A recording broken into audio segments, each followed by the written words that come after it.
j'aime bien le faire avant de monter sur scène. C'est comme tu sens, tu nous expliqueras, c'est toi qui fais. C'est juste soyez attentif parce qu'après ça, vous le faites avec moi, s'il vous plaît. Jouez-le, c'est important pour moi. Merci. Namo Zitafok. Namo Zitafok. Namo Daidi Daibi. Namo Daidi Daibi. Tentiki Hokuna. Lika Motsem Bota. Marata. Tu l'attendras, tu l'attendras, tu l'attendras. Merci. Alors mes frères et sœurs, maintenant que vous êtes tous reconvertis au bouddhisme,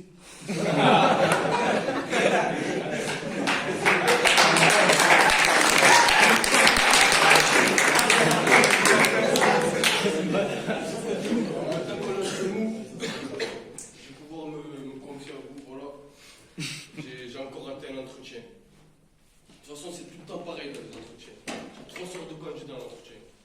D'abord, tu as le haut de gamme. Le haut de gamme. Pardon? Qu'est-ce qu'un haut de gamme? Vas-y, demande-moi qu'est-ce qu'un haut de gamme. Mais je vais te dire qu'est-ce qu'un haut de gamme. Haut de gamme, c'est quelqu'un, il arrive à l'entretien, d'accord? Lui, il a 100% de chance d'avoir le job. Lui, il arrive, il répond aux questions par des questions. Il a beau dire n'importe quoi, il a le job. Il arrive, on lui dit bonjour. Quel est le dernier diplôme que vous avez obtenu? Et lui, il dit non, madame. Vous, combien d'années d'expérience avez-vous? Et il a le job sur bâtard. Ensuite, il y a les sapas. Pardon, qu'est-ce qu'un sapas? Frère, demande-moi le bien, frère. C'est quoi un sapas? Mais je vais te dire qu'est-ce qu'un sapas. Un sapas, c'est quelqu'un qui arrive à l'entretien. Lui, il a une chance sur deux d'avoir le job. Il arrive, des fois ça passe, et des fois ça passe pas. Voilà, c'est tout ça. Et en fait, il y a les autres. Les skates. Nous, on arrive, on a une seule question, mais c'est la plus dure. Nous, on arrive, on nous dit pourquoi vous plutôt qu'un autre? Parce que je suis venu, moi, il est où l'autre? Frère, qu'est-ce que tu veux que je te dise, frère? C'est quoi cette question? Il te demande pas de faire un entretien, d'être un autre gars ou un gag. Parce qu'on a tous un métier de nos rêves. Regardez mon ami Tamir, par exemple. Vous voulez être comédien. Ouais, bien. On est Bidjibri. Vous voulez être ambulancier. Ça tue. Moi, à la base, je voulais être livreur au black. Livreur au black. Le premier Vietnamien algérien livreur au black. Oh, sacré mélange. Moitié vietnamien algérien, moitié livreur au black. C'est un métier qui me passionne. Tu as tout dans ce métier. D'abord, tu as de l'action. Tu as des surprises. Tu as du suspense. Et parfois même de l'amour. Oh oui, cher frère, moi tu m'aimes tous.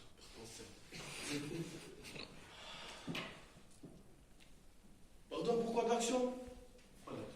Mais je vais te dire pourquoi d'action. Il y a des jours où tu es en retard.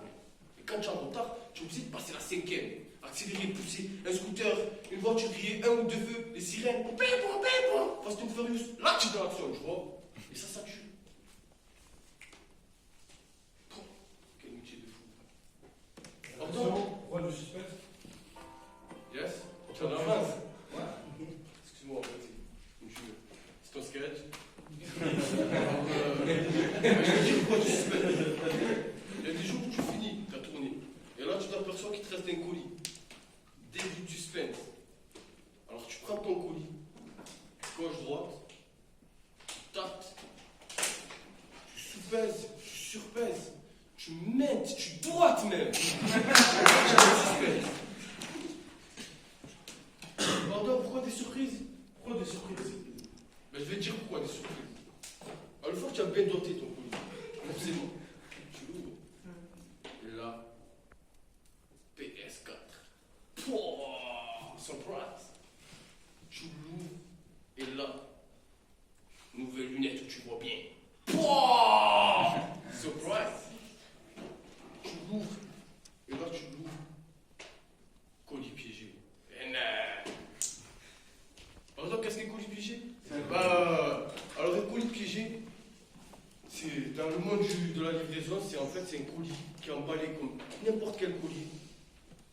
Et tu as des trucs de merde dedans. Tu as un gant ou un rouleau scotch. C'est pour tester ton honnêteté en fait. Ils te le mettent en plus dans ta tournée pour voir si tu es rigolo ou pas.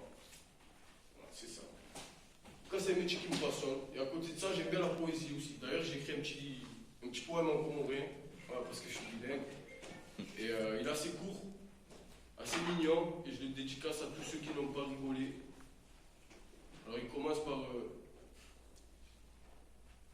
Amjo, regarde Fiao. Et il finit par Amjo, Chia Kuluruyaham. Voilà, merci.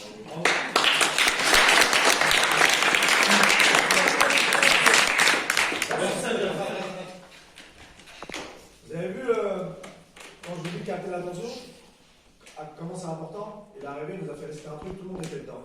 Il sort sa blague, ça l'écoute de ce qu'il dit. Il a un peu bougé, il nous regardait, il nous fait répéter, on est dedans. C'est plus simple de faire une blague quand les gens ils t'écoutent. Quelqu'un qui t'écoute pas, tu peux faire la meilleure blague du monde, il t'écoute pas. Donc ça c'est important. Le point négatif, c'est que tu nous poses trop de questions. Ça casse ton rythme. T'as pas besoin. C'est lourd après, même pour moi. Ouais, tu t'en es rendu compte. Ça veut dire que t'as pas besoin de poser la question. Qu'est-ce qu'un truc? Pose-la toi à toi-même. Et réponds-y pour nous. Tu comprends? Qu'est-ce qu'une surprise? Je vais vous dire, c'est quoi une surprise? Pas la peine de. Tu imagines si à chaque fois tu dois attendre qu'un mec qui te pose la question, on est en galère à chaque fois. Tu la poses et tu l'enchaînes direct. T'es vietnamien algérien. Frère, creuse. Il y a des trucs à dire. Vietnamien algérien. Frère, t'es vietnamien algérien. Tu te rends compte ou pas? Voilà.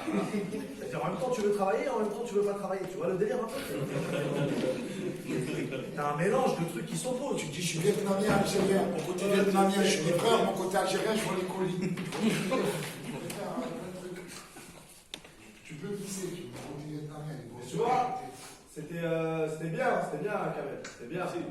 Bravo, on peut l'applaudir.